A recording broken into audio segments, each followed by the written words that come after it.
Hey guys, did you know that I have a Patreon where you can support me and plus get awesome rewards? Or if you're thinking to yourself, but Julian, I want even more bang for my buck while still supporting you, you can pop over to my Redbubble and check out my awesome store with new designs appearing regularly. But for now, enjoy the video you're about to watch. Hey guys, it's me, Julian Greystoke. We're still in the living room. Today I'm wearing this awesome dark crystal shirt because I love the dark crystal. We are going to talk about a writer problem that I know plagues many of us. And that problem is the blank page paralysis. Whether you are ready to start up your next new project, maybe you're doing NaNoWriMo, or maybe this is your first book ever. You open up that Word program, you're so excited, and then you see that cursor sitting there in the middle of nothing, and suddenly you're paralyzed. If you've written before, your skills have suddenly left you and you can't remember how to do the tappy-tappy with the keys. If you've never written before, you're like, I don't think I can do this. Blank page paralysis can be a pretty scary thing. Now, I will say that I don't suffer from it too often. Usually, I am pretty eager and willing and able to get those words flowing onto the page.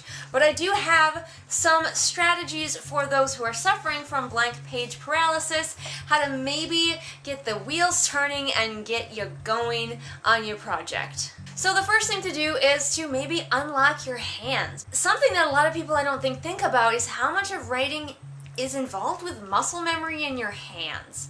So maybe your hands need to be warmed up, especially if it's been a while or this is your first time really getting in the groove of writing. So, make sure your hands are nice and limber, stretch them out, flex them out, whatever, but then give them a little practice, give them a little warm-up. Write your name a whole bunch of times, or write gibberish, or write some of your favorite quotes, or write the first few sentences of a book that's sitting next to you. And then leave those there, because they're going to help your page look fuller, and maybe even trick yourself a little bit into continuing. And that kind of comes up right into my next thing, which is to unlock your brain. Doing something like writing your name a whole bunch or writing nonsense can trick your brain into thinking you've gotten further in your story than you have. Just seeing those words on the page can sometimes be enough to kick you out of that blank page paralysis. If just gibberish isn't working, then give yourself permission to start in your story wherever you want.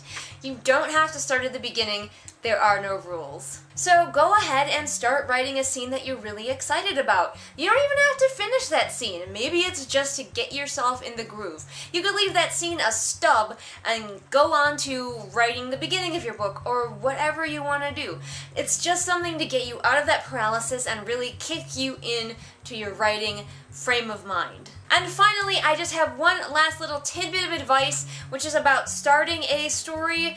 It doesn't really have to do with blank page paralysis, but I couldn't really think of like an entire video to do with like how to start a story. If you guys can think of some more questions you have, maybe I will do that video. But if you're starting your story and you're like, where do I want to start it? Where do I want to start it? Think of where your story needs to begin and then push that forward as far as you can. For example, in my story, Boots, I was initially thinking that I would start a bit earlier with the cat, Boots, and earlier in his day before he gets into a dangerous situation from which he must be saved by Levi the human. However, thinking about that, I'm like, okay, take your story and push it back. So I pushed it back until he was actually in danger, and I started the story with the cat in danger because it's a more dynamic place to start it and it gets rid of some useless stuff that could be on the beginning. I'm not saying that the beginning of my story is perfect, but that's a good strategy. Same thing with the latest work in progress that I am working on right now. It is a fantasy story where a character goes to a school to train to become a person who does battle while riding on a wyvern. It will make sense in the story, trust me. Initially, I was going to have it start with her saying goodbye to her favorite wyvern at the place where she had been previously living before she went to the school, but then I pushed it back and I was like, no, I'm going to start with her arriving at the school because it's a little bit more dynamic. So if you're starting your story, sometimes it might be helpful for you to think about where you're starting it. Maybe that's just you're just not quite feeling that beginning, and pushing it back as far as you can to a point where, like, if you started it after that point, you would have to then go back and give too much backstory. Start it there, and you will probably have a stronger beginning. But those are my thoughts for blank page paralysis and a little tidbit about starting your story. Do you have any thoughts, questions, concerns? As always, remember that I am not the god of writing, and so if my advice does not work for you, that's perfectly okay. But either way, you guys, remember that I post new videos here Mondays and Fridays. All the links to my social media are down in the doobly-doo for ease of your clicking. If you want to follow me anywhere, it's all down there. And if you liked what you saw here but wish it was higher quality, I have a Patreon for that where I am slowly saving up to get myself better equipment. And if you like this writing advice, feel free to check out my channel where there's a lot more writing advice, just tons of it everywhere.